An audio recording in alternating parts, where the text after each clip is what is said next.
devlətin təhlükəsizlik orqanı yaxud kəşfiyyat orqanı qalib gəlirsə ki və öz vəzifəsini layiqincə yerinə yetirir ki, o vaxt ki, o orqanda peşəkar əhval-ruhiyyə olsun, peşəkar kadr olsun və peşəkar iş üslubu olsun. Kifayət qədər həssas və mürəkkəb geosiyasi məkanda yerləşməsinə baxmayaraq, uğurlu dövlət siyasəti nəticəsində bərqərar olmuş inkişaf, əmin-amanlıq, o cümlədən terrorçuluğa qarşı mübarizə sayəsində təhlükəsizlik orqanları tərəfindən görülən effektiv işlər sayəsində Azərbaycan son illər dünyada yüksək daxili təhlükəsizlik reytinqinə sahiblənib. Bu yaxınlarda yayımlanan Global Terrorism Index 2025-ə görə Azərbaycan dünyada terrorla bağlı ən təhlükəsiz ölkələrdən biri hesab olunur. Ölkəmizin yüksək təhlükəsizlik səviyyəsinə nail olmasında Azərbaycan təhlükəsizlik orqanlarının rolu xüsusi olaraq vurğulanmalıdır. Çünki ölkəmiz belə təhlükəsizlik səviyyəsinə destruktiv qüvvələrin dini, etnik və digər zəminlərdə pozucu planlarının, hər cür terror təxribat həmlələrinin olduğu bir şəraitdə nail olub.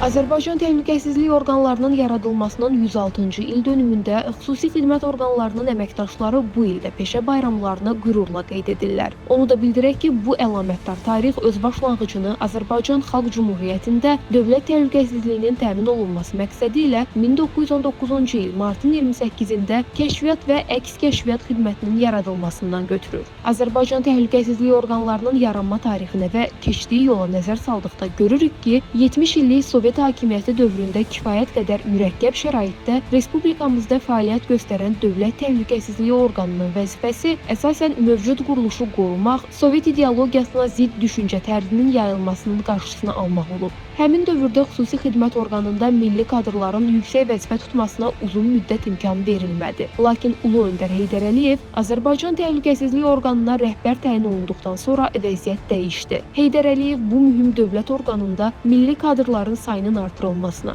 onların irəli çəkilməsinə, eyni zamanda Azərbaycançılıq ruhunun bərqərar edilməsinə nail oldu. Hesab edirəm ki, Azərbaycanda təhlükəsizlik təşkilatının milliləşdirilməsi prosesi bizim əldə etdiyimiz ən böyük nailiyyətidir.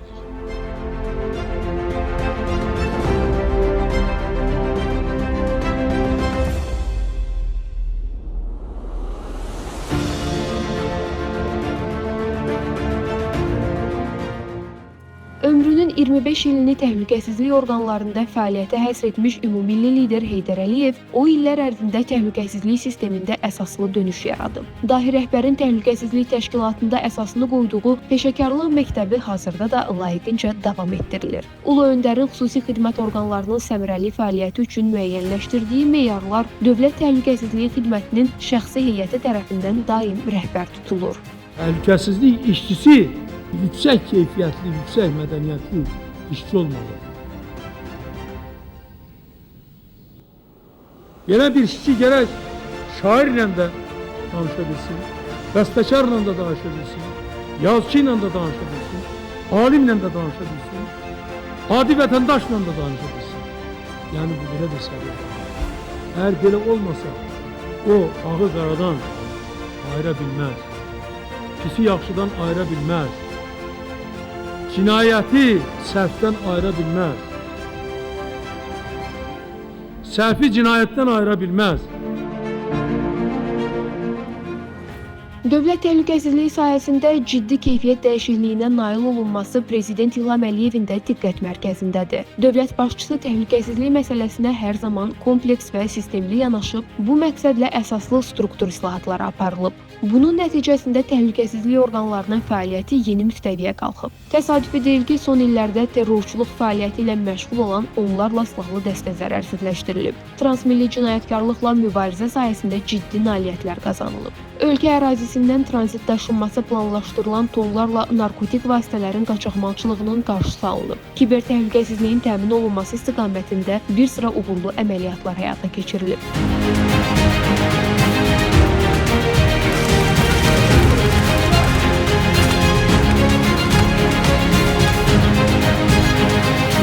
Vətən müharibəsində düşmənə sarsıdıcı zərbə vurulmasında və şanlı zəfərin qazanılmasında. Bununla yanaşı 2023-cü ilin sentyabr ayında keçirilmiş lokal xarakterli antiterror tədbirlərində, eləcə də işğaldan azad edilmiş ərazilərimizdə təhlükəsizliyin etibarlı təmin olunmasında Azərbaycanın xüsusi xidmət orqanlarının özünə məxsus payı var.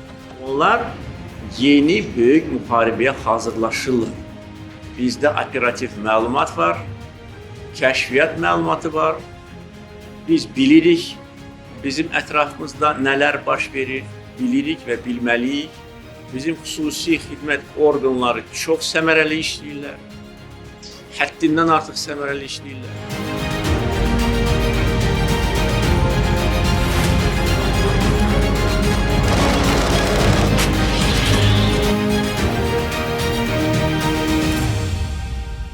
Əminliklə demək olar ki, xalqımızın milli maraqlarına yönələn bütün təhdid və təxribatların qarşısı Prezident Müzəffər Ali Başkomandan İlham Əliyevin rəhbərliyi ilə təhlükəsizlik orqanlarının şəxsi heyəti tərəfindən qətiyyətlə alınır və bundan sonra da alınacaq. Ölkəmizdə davamlı sabitlik və əmin-amanlıq təmin ediləcək.